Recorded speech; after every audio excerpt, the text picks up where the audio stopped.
Assalamualaikum warahmatullahi wabarakatuh. Perkenalkan, nama saya Ayu Andira, NIM 18044111626. Di sini saya akan mempresentasikan materi mata kuliah meteorologi dan klimatologi.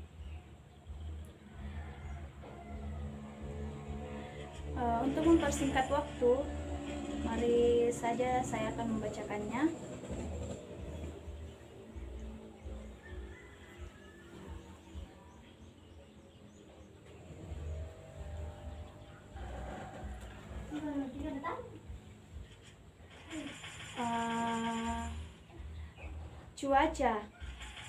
Cuaca adalah nilai sesaat dari atmosfer serta perubahannya dalam jangka pendek di suatu tempat tertentu di permukaan bumi. Cuaca juga bisa diartikan dengan kondisi atmosfer yang berlangsung dalam waktu yang singkat dengan kurun waktu yang sempit. Cuaca merupakan peristiwa fisik yang berlangsung di atmosfer pada suatu saat dan tempat atau ruang yang tertentu. Contohnya, suhu udara di Bogor pada tanggal 29 September 2017 pukul 14.00 waktu Indonesia Barat sebesar 30 derajat Celcius.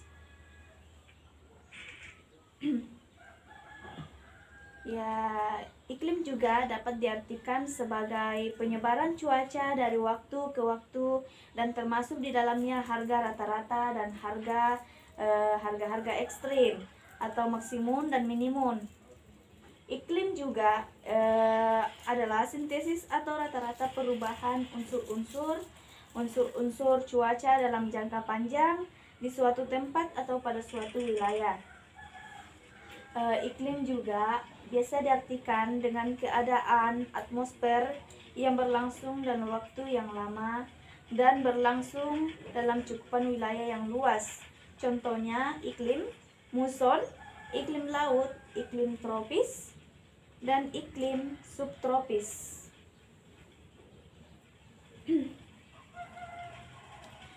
Di sini juga cuaca dan iklim dapat dibedakan, di mana dalam gambar ini cuaca suatu kondisi fisik atmosfer yang khas. Kalau iklim, kondisi atmosfer umum yang menunjukkan dan menggambarkan karakteristik suatu wilayah. Cuaca, nilai sentiasa berubah dari suatu tempat ke tempat lain, bahkan dalam lokasi yang tepat.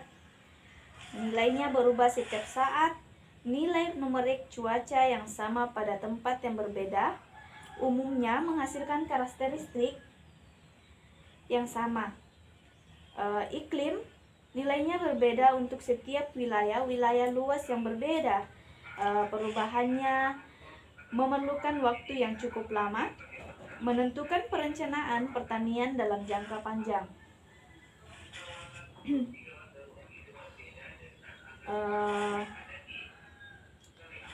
Pertumbuhan berkembangnya dan hasil tanam ditentukan oleh cuaca dalam suatu musim.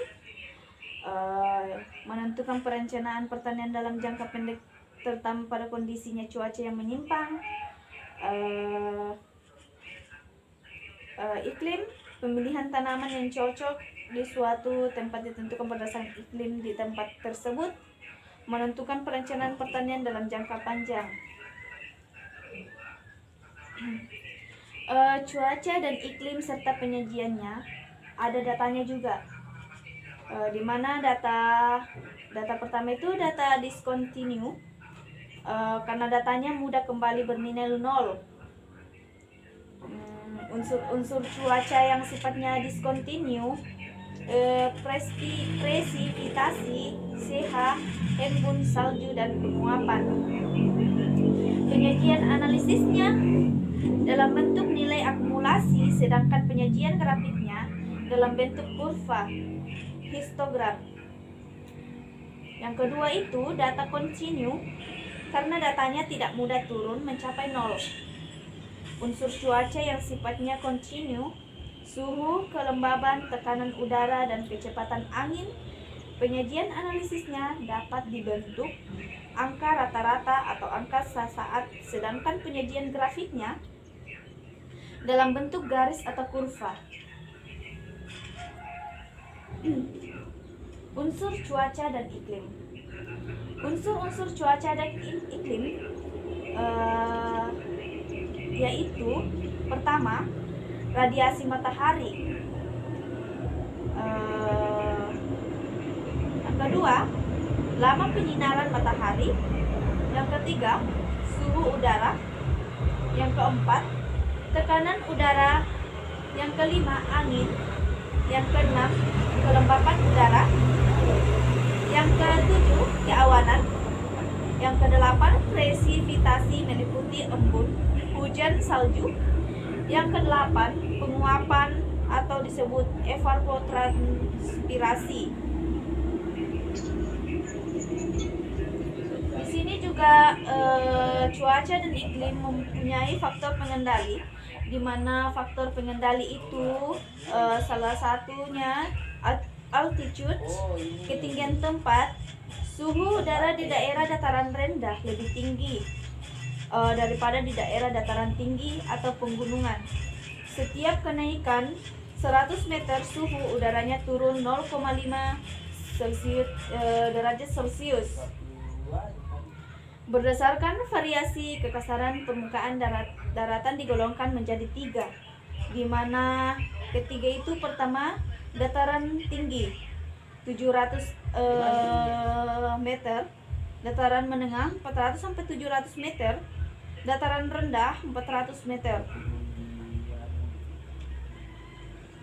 Yang kedua, latitude, letak atau derajat lintang, di mana garis lintang itu adalah garis maya yang melingkari bumi, ditarik dari arah barat hingga ke timur atau sebaliknya, sejajar dengan ekuator atau garis khatulistiwa. Sudut datang sinar matahari di wilayah yang berbeda dari lintang rendah lebih besar daripada di wilayah yang berbeda di lintang tinggi. Di daerah khatulistiwa atau lintang 0 derajat, suhunya lebih tinggi daripada di daerah subtropis dan kutub, dan berpengaruh pada waktu penyinaran maksimal, di mana periode siangnya 12 jam. Yang ketiga, posisi terhadap lautan, di mana salah satunya pergerakan air laut meliputi 1/4 dari total penyebaran panas untuk iklim di seluruh dunia. Suhu suatu perairan dapat memengaruhi suhu udara di atasnya, yang kemudian bersama-sama membawa uap air atau udara lembab ke suatu daratan. Yang kedua, misalnya angin muson barat yang lembab yang melewati perairan luas yang kemudian melintasi Indonesia, banyak menurunkan hujan di sebagian besar wilayah Indonesia. Yang keempat, pusat tekanan tinggi dan rendah, di mana pemusatan tekanan udara tinggi dan rendah menyebabkan dinamika angin. Tekanan tinggi menyebabkan angin bergerak menuju daerah bertekanan rendah. Sebagai pengendali iklim, pemusatan tekanan udara di daerah lintang tertentu menyebabkan angin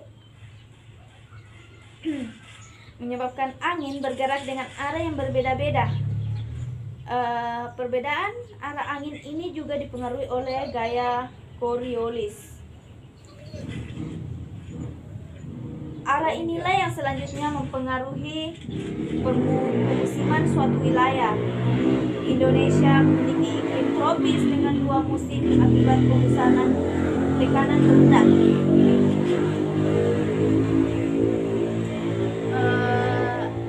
Arus laut.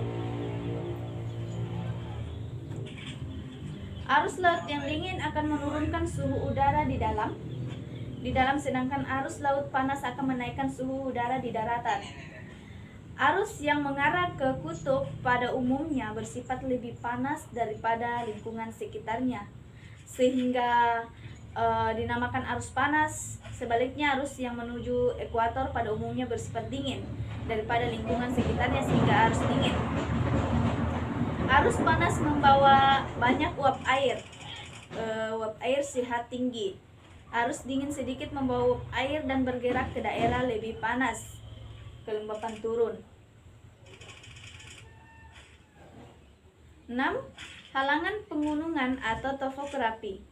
Adanya perubahan suhu, tekanan, dan kelembapan di sekitar gunung penghalang menghasilkan fenomena angin lembah, angin gunung, dan hujan orografis, di mana angin lembah adalah angin yang bertiup dari lembah gunung ke arah puncak gunung yang terjadi pada siang hari. Angin gunung adalah angin yang bertiup dari puncak gunung menuju ke lembah dan terjadi pada malam hari. Hujan orografis adalah hujan yang terjadi di daerah pegunungan.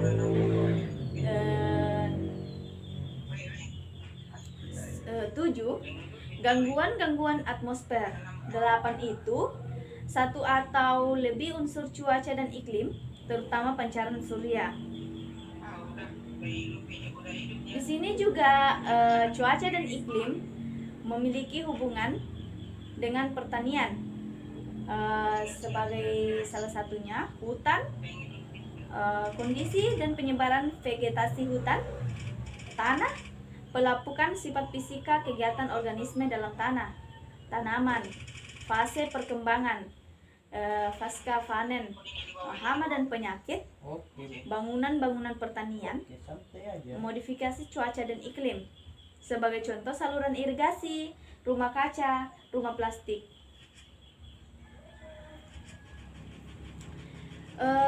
Cuaca dan iklim juga memiliki respon tanaman, di mana proses pertumbuhan growth dan perkembangan development untuk berproduksi tinggi pada tanaman dipengaruhi berbagai faktor sebagai berikut.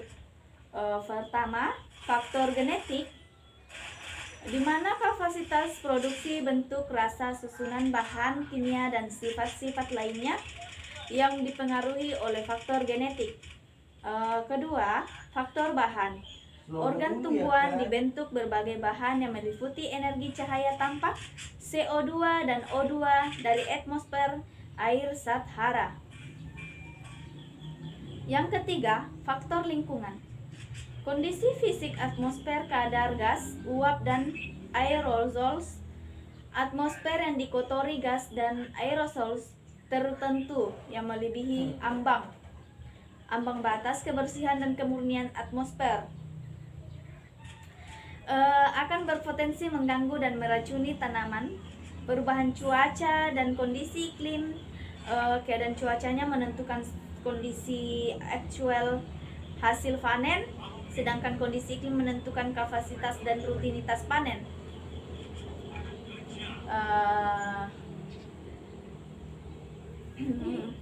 Mungkin itu saja yang dapat saya presentasikan. Kurang dan lebihnya mohon dimaafkan. Akhir kata dari saya, wassalamualaikum warahmatullahi wabarakatuh.